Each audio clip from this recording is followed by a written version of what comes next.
HRNC நிறுவனம் நல்லா தெரியும், நல்லா பாருங்க. இப்போ போலீஸ் டிபார்ட்மெண்ட் மக்கள் வரி பணத்தில் வாழுது இல்லையா?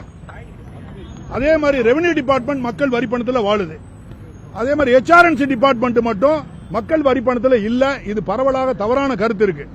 அது எந்த வரி பணத்துனா கோயில் மேல வரி போடுறாங்க. HRNC காரங்க கோயில் மேல வரி போடுறாங்கன்னா எவ்வளவு வரி போடுறாங்க ஒரு வருஷத்துக்கு அப்படின்னா, சென்ற அரசாங்கம் 340 கோடி ரூபாய் போட்டிருக்காங்க.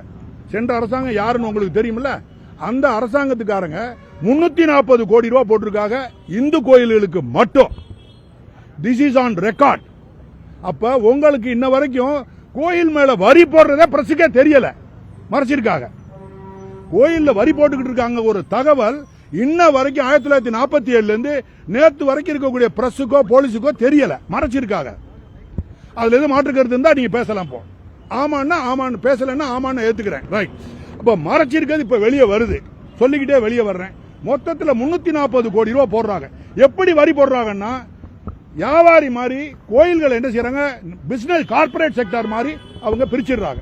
எப்படி பிரிக்கிறாங்கன்னா, 5000 ரூபாய் வருமானம் வரக்கூடிய கோயில் வருஷத்துக்கு அதுல இருந்து 20,000 ரூபாய்க்கு 4% வட்டி, 20,000 ரூபாய் வருமானம் அதுல இருந்து 60,000 வர்றதுக்கு 5% வட்டி, 60,000 2 லட்சம் வர்றதுக்கு 6% வட்டி, 2 லட்சம் வருமானம் வருமானத்தில் 5 லட்சம் வர்றதுக்கு 7% வட்டி போடுறாங்க.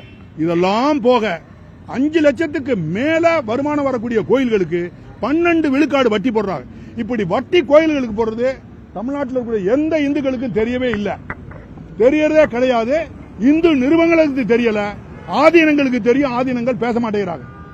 ஆதீனங்களுக்கு முதுகு விலகம் தெரியவே இல்லை. 11 ஆதீனங்களை இந்த வருஷத்துல இந்த இருக்கக்கூடிய கவர்மெண்ட் காலி பண்ணிடுச்சு.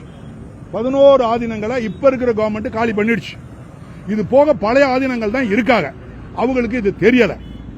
மொத்தத்தில் பாத்தீங்கன்னா 12% இப்படிலாம் போட்டு மொத்த வருஷத்துக்கு வரக்கூடிய வருமானம் பழைய கவர்மெண்ட் 340 கோடி, அதே கவர்மெண்ட் அடுத்த வருஷம் 370 கோடி போடுறாங்க வட்டி. அதுக்கடுத்து இந்த கவர்மெண்ட் வந்துருது 2020-21ல 20ல 420 கோடி ரூபாய் போடுறாங்க.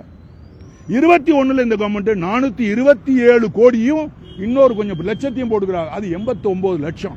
நல்லா கவனிங்க, 429 லட்சம் கோடி கோடி கோடி 87 லட்சத்தை வரி போடுறாங்க கோயில் மேல. எந்த கோயில்னா இந்துக்கள் கோயில் மேல. சத்தியம் சத்தியம் சத்தியம்.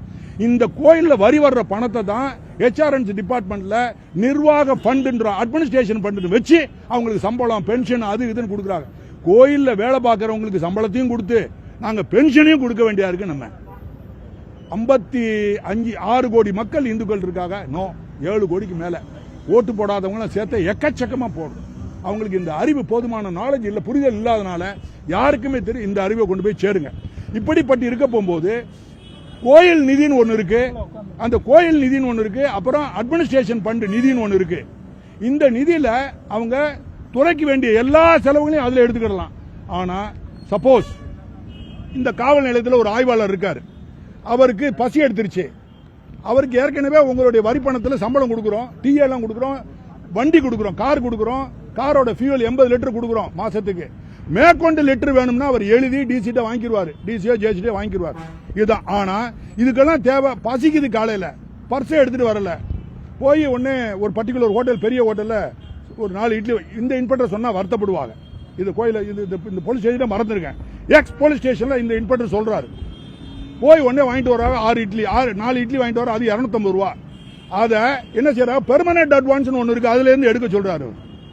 ஜெயிலுக்கு தான் போகணும். நீங்க என்னன்னா சார் இட்லி வாங்கினதுக்கு ஜெயிலா சார் பாக்குறது வேற. கமான், இட்லி வாங்கலாம், 4 இட்லி 40 இட்லி கூட நீ சாப்பிடு.